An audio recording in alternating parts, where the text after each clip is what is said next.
Sebelum ni kamu dah buat Google Site sendiri kan? Untuk BM saja kan? Kali ni cikgu nak kita susun konten dalam site awak tu lebih cantik. Ini cikgu nak kamu susun. Kalau ada home, ada bahasa Melayu, bahasa Inggeris, bahasa individual, dan ada satu lagi RBT. Dekat baru, awak yang buat yang baru tau, awak buat yang BM awak tau.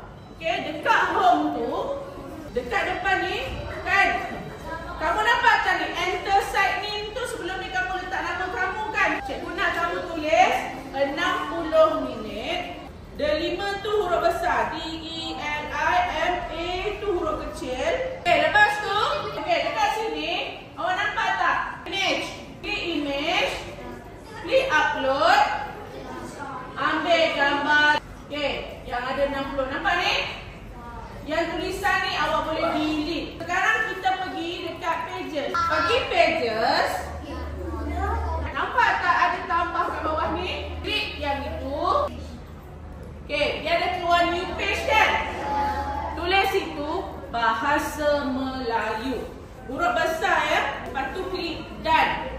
Okay, sama juga dekat mana kamu klik dekat sini. Nampak image?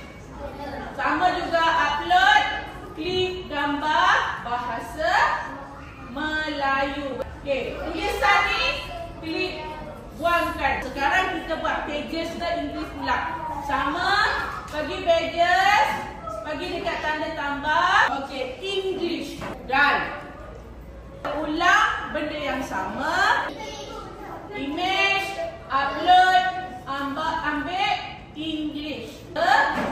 Okey, tulisan English, delete. Pages sama juga, klik tambah RBT dan pergi image, pergi upload, cari RBT.